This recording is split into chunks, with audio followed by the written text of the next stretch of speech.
الحمد لله نحمده ونستعينه ونستغفره ونؤمن به ونتوكل عليه ونعوذ بالله من شرور أنفسنا ومن سيئات أعمالنا من يهده الله فلا مضل له ومن يضلل فلا هادي له ونشهد أن لا إله إلا الله وحده لا شريك له ونشهد أن سيدنا ونبينا مولانا محمدا عبده ورسوله أما بعد فأعوذ بالله من الشيطان الرجيم بسم الله الرحمن الرحيم يا أيها الإنسان ما غرك بربك الكريم وقال تعالى ومن أراد الآخرة وسعى لها سعيها وهو مؤمن فأولئك كان سعيهم مشكورا وقال النبي صلى الله عليه وسلم كن في الدنيا كأنك غريب أو عابر سبيل أو كما قال نبينا عليه الصلاة والسلام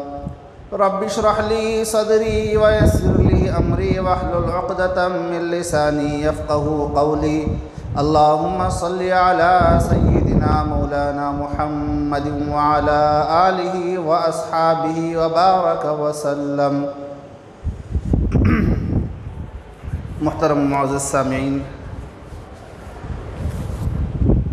قرآن مجید کی ایک آیت جو آپ کے سامنے بھی تلاوت کی گئی ہے،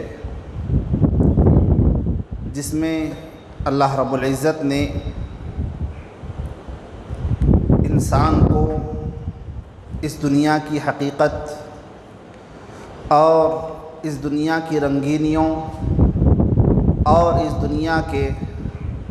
مزوں سے نکل کر اللہ کی طرف آنے کی دعوت دی ہے، جس میں اللہ رب العزت نے ارشاد فرمایا یا ایھا الانسان ما غرک بربک الکریم، اے انسان آخر وہ کیا چیز ہے جس چیز نے تجھے اپنے رب کے بارے میں دھوکے میں ڈال رکھا ہے. اور دوسری آیت میں اللہ رب العزت نے ارشاد فرمایا وَمَنْ أَرَادَ الْآخِرَةَ وَسَعَى لَهَا سَعْيَهَا وَهُوَ مُؤْمِنٌ فَأُولَئِكَ كَانَ سَعْيُهُمْ مَشْكُورًا، جو آخرت کے واسطے تیاری کرتا ہے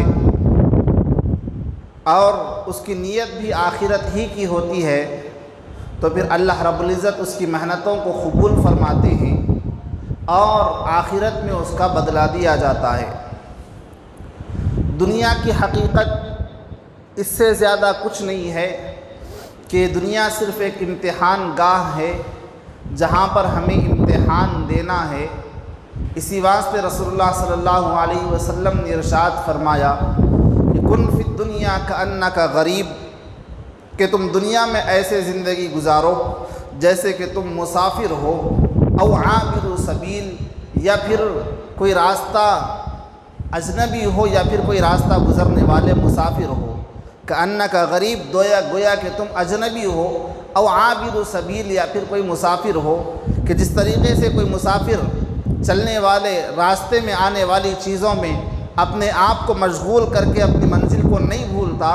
ایسے ہی انسان کو بھی حکم دیا گیا ہے کہ دنیا میں تم ایسے رہو جیسا کہ ایک مسافر ہوتا ہے. یہاں کی رنگینیوں کو، یہاں کی عیاشیوں کو اور یہاں کی زیب و زینت کو دیکھ کر اپنی منزل کو نہ بھول جانا. تمہاری منزل جو کہ آخرت ہے اس تک پہنچنے کی پوری تیاری اور پوری کوشش کرنا. رسول اللہ صلی اللہ علیہ وسلم ایک مرتبہ صحابہ اکرام کے ساتھ جا رہے تھے. ایک جگہ میں رسول اللہ صلی اللہ علیہ وسلم نے دیکھا کہ کچھ کچرا پڑا ہوا ہے.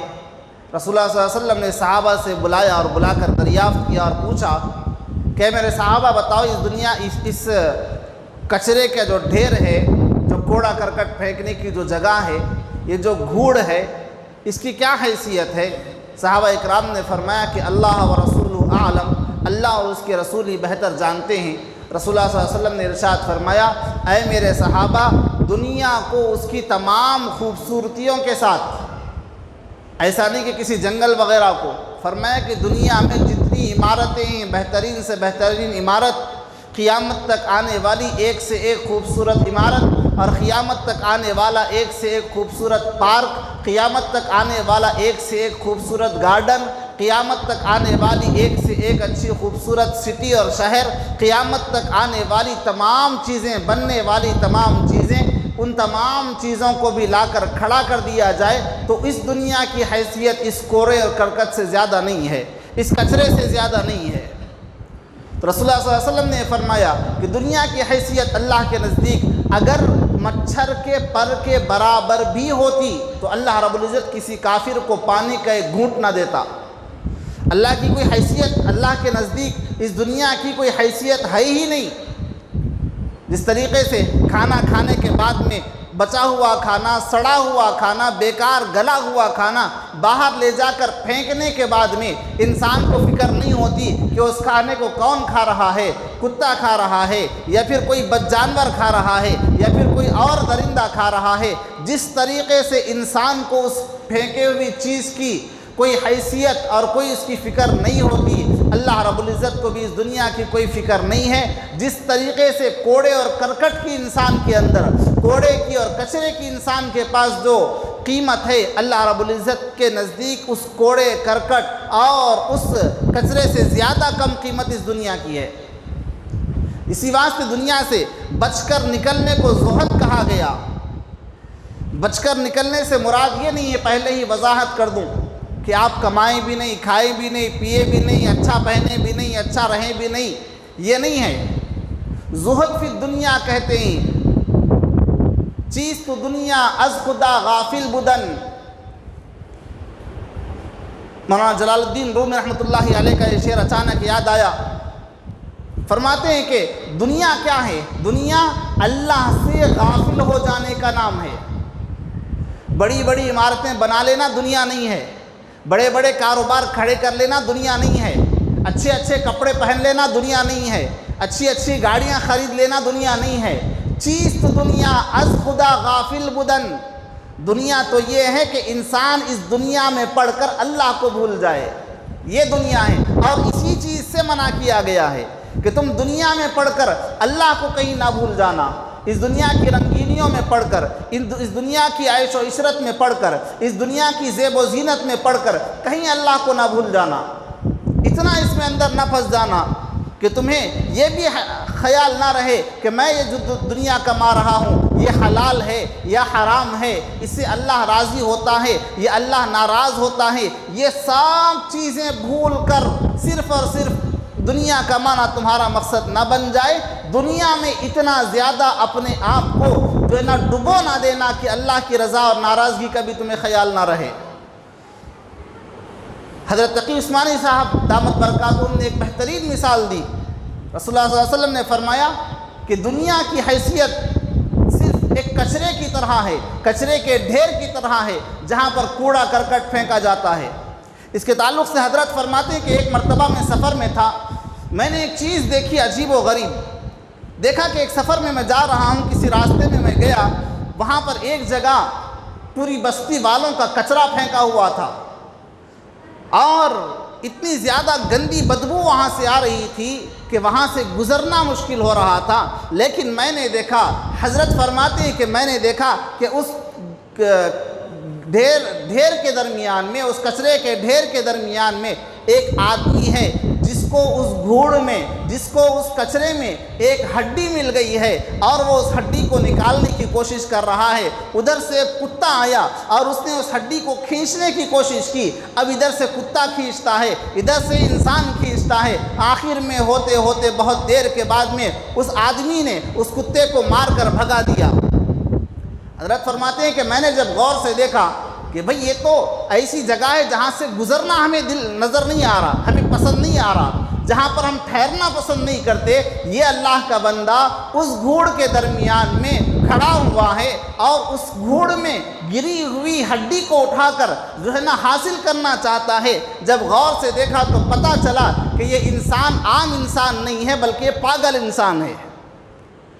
تو حضرت نے فرمایا کہ میں اس کے بہت دور کھڑا ہوا ہوں، مجھے اندازہ اس بات کا ہے کہ یہ گھوڑ ہے، یہ گندگی ہے، اس کی کوئی حیثیت نہیں، یہ کچرا ہے، لیکن وہ آدمی جس کو اس کی سمجھ نہیں ہے وہ اسی کو اپنی جیت سمجھ لے رہا ہے کہ مجھے ایک ہڈی مل گئی ہے، بڑا خوش وہ ہو رہا ہے۔ فرمایا کہ یہی مثال عام انسانوں کی اور رسول اللہ صلی اللہ علیہ وسلم کی ہے، عام انسانوں کی اور انبیاء اکرام علیہم السلام کی ہے کہ ان کو نظر آتا ہے کہ یہ دنیا کوڑے کرکٹ کی جگہ ہے، یہ دنیا کچرے کی جگہ ہے، اس کے واسطے وہ اس سے گھن کرتے ہیں، اور اس طرف دوسرے لوگ جن کو اس کی سمجھ نہیں ہے وہ اسی کو سب کچھ سمجھتے ہیں، وہ یہاں کے عہدوں کو سب کچھ سمجھتے ہیں، وہ یہاں کی جائیدادوں کو سب کچھ سمجھتے ہیں، وہ یہاں کے رتبوں کو سب کچھ سمجھتے ہیں، وہ یہاں کے مالوں کو سب کچھ سمجھتے ہیں۔ کہا کہ یہ سب کچھ نہیں ہے، اس کی حیثیت ویسی ہی ہے جیسا ایک گھوڑ میں پڑی ہوئی ہڈی کی حیثیت ہے۔ پورے مال کی پورا جو اس نے زندگی میں دنیا کمائی، یہ آخرت میں کام آنے والی چیز نہیں ہے۔ پھر حیثیت کس کی ہے؟ حیثیت ایمان کی ہے اور حیثیت اعمال کی ہے۔ انسان چاہے جتنا کما لے، جتنی کوشش کر لے، وہ تمام کا تمام اس کو یہیں پر چھوڑ کر جانا ہے۔ اس کے واسطے کمانے سے منع کہیں نہیں کیا گیا، لیکن کمانے میں اس انداز سے گر جاؤ کہ اللہ کی ناراضگی، اللہ کی رضامندی کی فکر نہ ہو، حلال اور حرام کی تمیز ہمیں نہ ہو، اس سے روکا گیا ہے۔ ایک واقعہ اس سے پہلے میں نے عرض کیا یا نہیں کیا مجھے یاد نہیں ہے، ہمارے ہی ریاست کا ایک واقعہ، میں شہر کا نام نہیں لوں گا۔ چشمدید گواہ جو اس واقعے میں موجود تھے انہوں نے سنایا، اور سناتے وقت میں ان کی آنکھوں میں آنسو تھے کہ دنیا کی حیثیت کیا۔ وہ اللہ والے بہت نیک آدمی، سناتے وقت میں نے ان کی آنکھوں میں آنسو دیکھے۔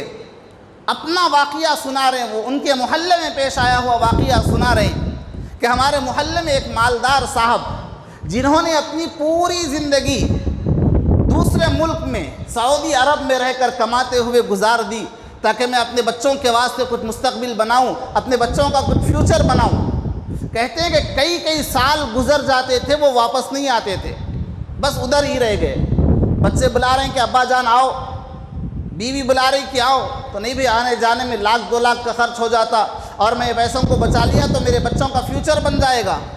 نہیں آتے تھے، پوری زندگی انہوں نے اسی پر گزاری، وہیں پر گزاری، اور کما کر اپنے بچوں کو بھیجتے رہے۔ جب ریٹائرمنٹ کا وقت آیا، اس سے بالکل قریب میں انہوں نے گھر والوں سے کہا کہ بھئی اب میرا ریٹائرمنٹ کا وقت آ گیا ہے، تم لوگ ایک اچھا سا گھر بناؤ، میں نے پیسے بھیجے ہیں، ایک شاندار عمارت بناؤ،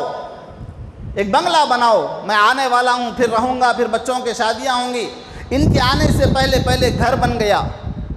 جس دن ان کے آنے کی تاریخ ہے، ان کے آنے کے بعد میں گھر میں ایک دعوت رکھی گئی کہ چلو بھئی آ جائیں گے تو جیسے گھر کی ٹھنڈی ہمارے پاس ہوتی ہے، تو کہا کہ ایک دعوت رکھتے ہیں۔ بلایا گیا، وہ آئے۔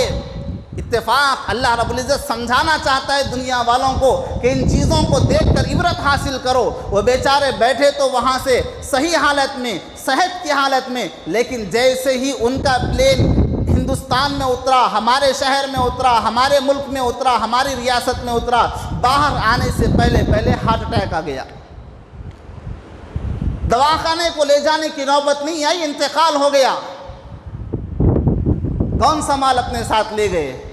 جس مال کے واسطے پوری زندگی بیوی سے دور، بچوں سے دور، کام آنے والا نہیں تھا۔ لیکن اس سے آگے کی سنو، انتقال ہوا دواخانے میں۔ اس کے بعد میں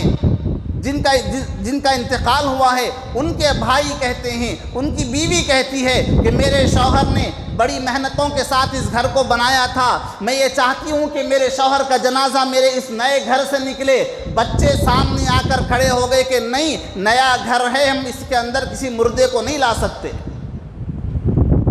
اجازت نہیں دی گئی۔ پورے محلے والے مل کر سمجھانے بیٹھے، اور جن سمجھانے والوں میں جو مسجد والے تھے، جو مسجد کے ذمہ دار حضرات تھے، ان سے میرا ابھی تک رابطہ ہے۔ اگر آپ کو یقین نہ آتا ہو تو میں ان سے بات کرواؤں۔ پورے محلے والے بیٹھ کر بچوں کو سمجھا رہے ہیں کہ بھئی 40-50 لاکھ کا مال لگا کر تمہارے ابا نے اس گھر کو بنایا ہے، ایک قدم نہیں رکھ سکے، آج تمہارے ابا کا انتقال ہو گیا ہے، ان کے جنازے کو لا کر گھر میں تھوڑی دیر رکھنے کی اجازت دو۔ بیٹے کہتے ہیں کہ نہیں، اگر جنازہ گھر میں آئے گا تو نحوستیں آئیں گی، جنازے کو ہم گھر میں آنے کی اجازت نہیں دے سکتے۔ جس مال کے واسطے بیوی کو چھوڑا، جس مال کے واسطے اولاد کو چھوڑا، جس مال کے واسطے خواہشات کو دبایا، جس دنیا کو بنانے کے واسطے ہر قسم کی قربانی دی، لیکن جب جانے کا موقع آیا تو کوئی چیز اپنے ساتھ لے کر نہیں گیا۔ اتنی ہی ہے حیثیت دنیا کی، جب تک ہے، جب تک میرا، جیسے ہی آخری سانس نکلی اس کے بعد میں پورا کا پورا مال دوسروں میں تقسیم ہو جائے گا۔ اتنی ہی ہے دنیا کی حیثیت۔ اسی واسطے سکندر اعظم نے، جس نے تقریباً آدھی سے زیادہ دنیا کو جس نے فتح کیا تھا، جب اس کے انتقال کا وقت آیا تو اس نے کہا کہ میری ایک وصیت ہے، میری وصیت کو مان لینا۔ لوگوں نے پوچھا کہ کیا وصیت؟ کہا کہ جب مجھے دفن کرنے کے واسطے تیار کیا جائے اور میرا انتقال ہو جائے، مجھے کفن پہنایا جائے تو میرے دونوں ہاتھ کفن کے اندر مت رکھنا، باہر رکھنا۔ لوگوں نے پوچھا کہ کیوں سکندر، آخر ایسی خواہش کیوں؟ کہا کہ تاکہ دنیا والوں کو پتہ چلے کہ آدھی سے زیادہ دنیا پر فتح حاصل کرنے والا، آدھی سے زیادہ دنیا کو جیتنے والا سکندر جب اس دنیا سے گیا ہے تو دونوں ہاتھوں کو خالی لے کر گیا ہے۔ کوئی مال اس کے ساتھ نہیں آتا، کوئی دولت اس کے ساتھ نہیں آتی۔ کام آنے والی چیز صرف اس کے اعمال اور اس کے اخلاق اور اس کے کردار ہیں جو اس کو آخرت میں کام آئیں گے، جس کو اللہ رب العزت نے بیان فرمایا کہ وَمَنْ أَرَادَ الْآخِرَةَ وَسَعَى لَهَا سَعْيَهَا وَهُوَ مُؤْمِنٌ فَأُولَٰئِكَ كَانَ سَعْيُهُمْ مَشْكُورًا۔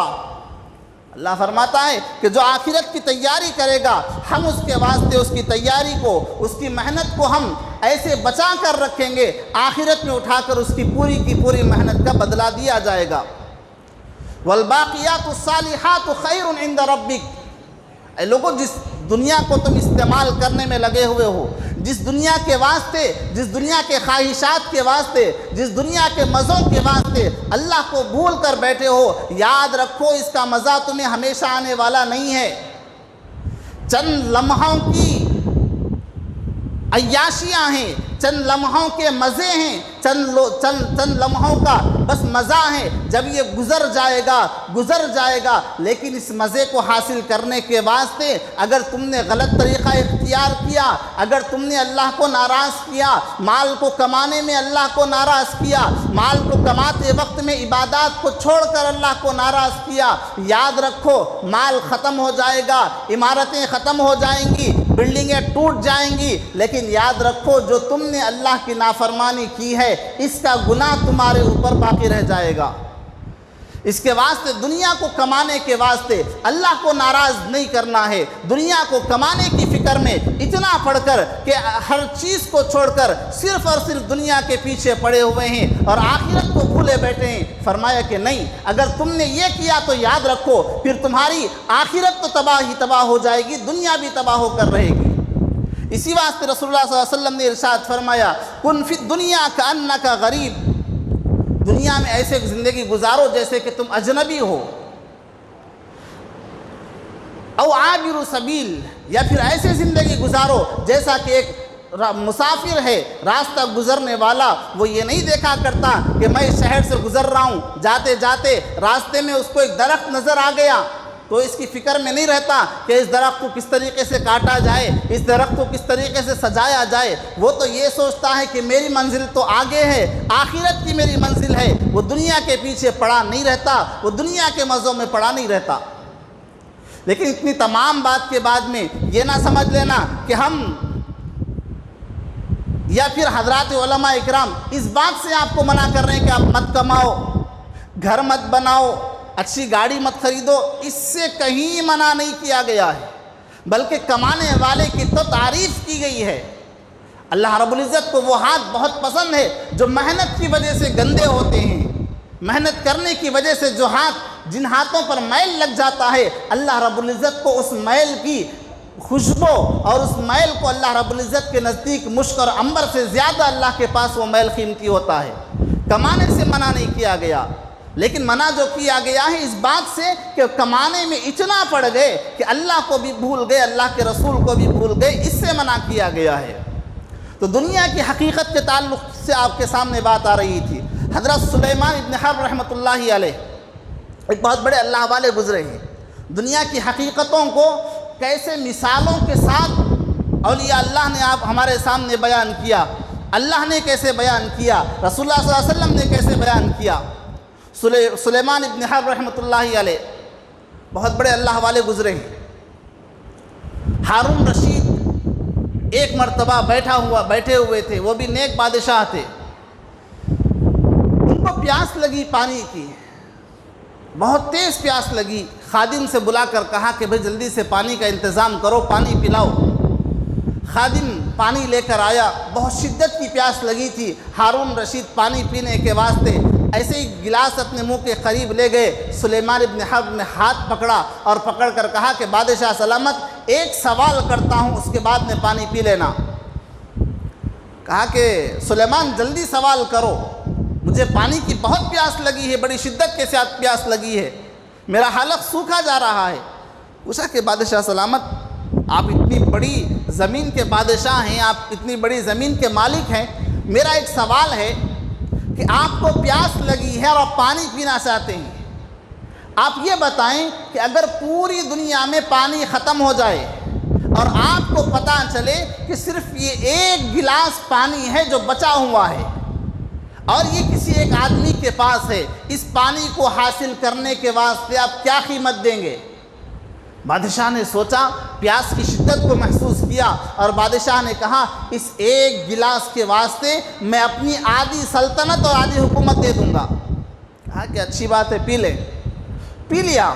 پینے کے بعد میں پھر سلیمان ابن حرب نے دوسرا سوال کیا اور پوچھا کہ بادشاہ سلامت میرا ایک دوسرا سوال ہے۔ پوچھا کہ بتاؤ کیا سوال؟ کہا کہ اب مجھے یہ بتائیں آپ نے جو پانی پیا ہے اگر یہ پانی جسم میں رہ جائے، پیٹ میں رہ جائے، باہر نہ نکلے، پیشاب بن کر باہر نہ نکلے اور پوری دنیا میں اس کا علاج کرنے والا صرف ایک حکیم ہو، اس کے علاوہ کوئی اور علاج کرنے والا نہ ہو، تو پھر آپ بتائیں کہ آپ اس حکیم کو پانی کے نکالنے کی، پانی کو پیشاب کی صورت میں نکالنے کی فیس کیا دیں گے، علاج کا خرچ کیا دیں گے، اس کو فیس کیا دیں گے؟ ہارون رشید نے سوچا اتنی بڑی تکلیف کہ پانی پیٹ میں رہ جائے، پیشاب بن کر باہر نہ نکلے، میں کیسے برداشت کروں گا، اور ایک ہی حکیم ہے جس کے پاس اس کا علاج ہے۔ تو بادشاہ نے کہا، ہارون رشید نے، میں اپنی آدھی سلطنت اس کو دے دوں گا۔ سلیمان ابن حرب رحمۃ اللہ علیہ نے فرمایا مثال دینے کے واسطے، کہا کہ بادشاہ سلامت آپ کی پوری حکومت، ایک گھر نہیں بہت بڑی حکومت تھی ہارون رشید کی، کہا بادشاہ سلامت آپ کی پوری حکومت صرف ایک گلاس پانی پینے اور باہر نکلنے کی برابر کی قیمت کی ہے، پوری دنیا کی قیمت آپ کی، جس سلطنت کو آپ کو کمانے میں سالوں سال لگ گئے، آپ نے کئی جنگیں لڑی، آپ نے اس کو سنبھالنے کے واسطے دن رات محنت کی، لیکن یہ پوری سلطنت، آپ کی پوری حکومت کی طاقت اور قیمت صرف اتنی ہے، ایک گلاس کا پانی پینا، ایک گلاس پانی باہر نکل جانا، اس سے زیادہ قیمت نہیں ہے۔ دنیا کی یہ بہترین مثال دے کر سمجھایا کہ بس یہ دنیا ہے جس کے پیچھے انسان پڑتا ہے۔ اللہ رب العزت نے اسی دنیا کے تعلق سے سوال کیا اور بڑے ہی پیارے انداز میں سوال کیا، یا ایھا الانسان ما غرک بربک الکریم، اے انسان آخر وہ کیا چیز ہے جس نے تجھے اللہ کے بارے میں دھوکے میں ڈال رکھا ہے؟ کن چیزوں میں پڑھ کر تو اللہ کو بھول گیا؟ تیرا اللہ تو وہ ہے، تیرا خالق تو وہ ہے، تیرا مالک تو وہ ہے، الذی خلقک فسواک فعدلک فی ای صورت ما شاء رکبک۔ اللہ فرماتا ہے تیرا خدا تو وہ ہے جس نے تجھے پیدا کیا، تو کچھ نہیں تھا، ایک گندے پانی کا خطرہ تھا، اس گندے پانی کے خطرے سے تجھے انسان بنایا، تجھے اشرف المخلوقات بنایا، تجھے دماغ دیا، تجھے عقل دی، تجھے جسم دیا، تجھے طاقت دی، اور اسی طاقت کے بلبوتے پر تو نے بڑی بڑی بلڈنگیں بنائی، اسی طاقت کے بلبوتے پر تو نے مال کمایا، اسی طاقت کے بلبوتے پر تو نے اچھی اچھی گاڑیاں خریدی، اسی مال کے بلبوتے پر تو نے اپنی دنیا کو تو بہترین بنا لیا، دنیا کو تو آرام کی جگہ بنا لیا، لیکن بتا تو صحیح اس اللہ کو کیسے بھول گیا جس اللہ نے تجھے ناپید سے پیدا کیا تھا، جس اللہ نے تجھے مردہ سے زندہ کیا تھا، اس اللہ کو تو کیسے بھول سکتا ہے؟ تو یہ تعلیم دی گئی ہے ہمیں کہ ہم دنیا میں رہ کر بھی دنیا میں اتنے نہ گم ہو جائیں کہ اللہ کو بھول جائیں۔ اس چیز سے منع کیا گیا ہے۔ حضرت نظام الدین اولیاء رحمۃ اللہ علیہ کا واقعہ کہ حضرت کے تعلق سے بادشاہ وقت کو یہ شکایت پہنچی کہ نظام الدین اولیاء رحمۃ اللہ علیہ کے دربار میں جو استبل ہے، جہاں پر گھوڑے باندھے جانتے ہیں، ان گھوڑوں کو جن چیزوں سے باندھا جاتا ہے، جن کیلوں سے باندھا جاتا ہے، وہ سونے کے ہیں، گولڈ کے۔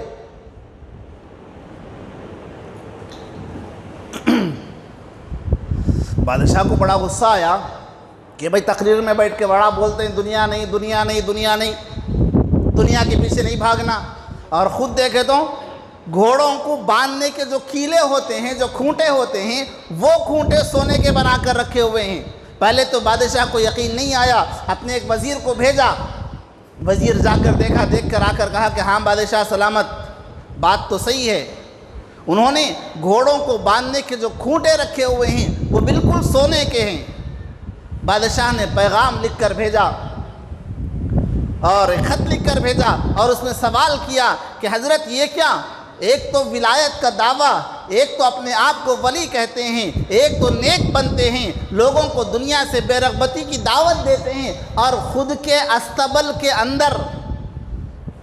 جو گھوڑے بنتے ہیں اس کے کھونٹے سونے کے اور گولڈ کے بنائے ہوئے ہیں۔ ہم تو گولڈ اپنے سروں پر سجاتے ہیں، اور آپ نے اپنے گھوڑوں کے استبل میں رہنے والے کیلوں کو سونے کا اور گولڈ کا بنایا، یہ کیسے ہو سکتا ہے؟ حضرت نے اسی پرچے پہ جواب